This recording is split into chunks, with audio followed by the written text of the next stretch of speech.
I'm going to be talking about something completely different. I'm going to be talking about caregivers, which we play an important role in the life of a person with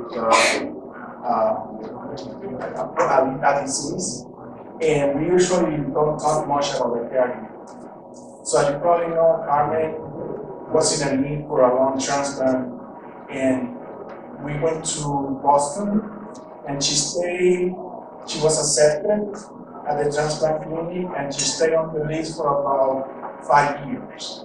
Now, because of the problem with the antibody that she had, it was going to be impossible to find a donor because she was going to react 99% of the time.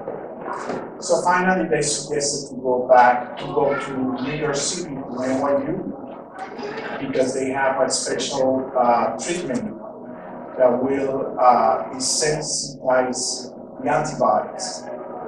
But of course, that requires a lot of planning and a lot of care. So we started the process back in January,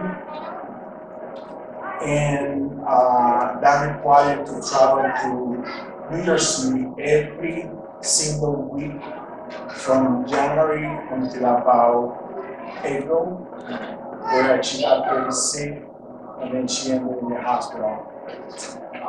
So things that I learned throughout the whole process is number one is to be flexible and prepare for changes on the spot.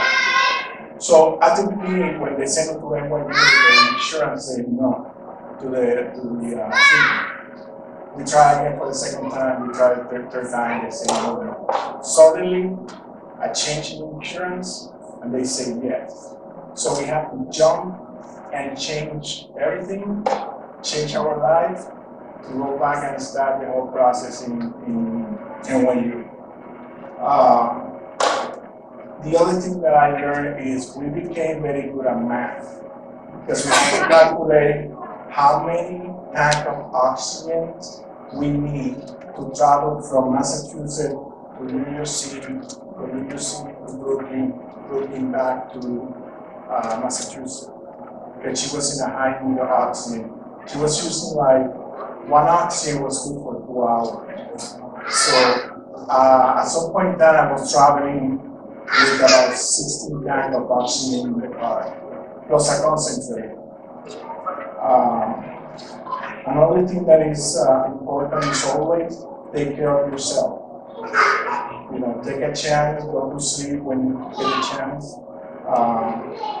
Be organized all the time, try to be organized. On one occasion, we drove to New York City, and then I realized that I left a special wrench that you need to change the regulators.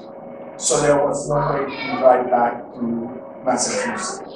So that required a lot of protocol with insurance in Massachusetts, the rep in Massachusetts, a rep in New Jersey, and finally took about the whole day to get the team to be able to change the regulators. You have to get used to the noise of the oxygen tank and the concentrator, the noise in the hospital. She was in the hospital for about 2 months, so I wasn't constantly listening to the oxygen machine and noise. So you have to get used to the noise. Try to stay positive all the time, even though we were losing hope at some time, but finally, miraculously, donor showed up right at the last minute.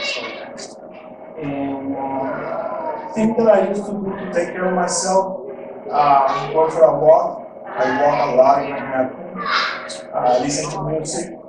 What I used to do is to try to ask somebody to me there, and then I take that chance to go for a walk, listen to music, take some pictures from the window, and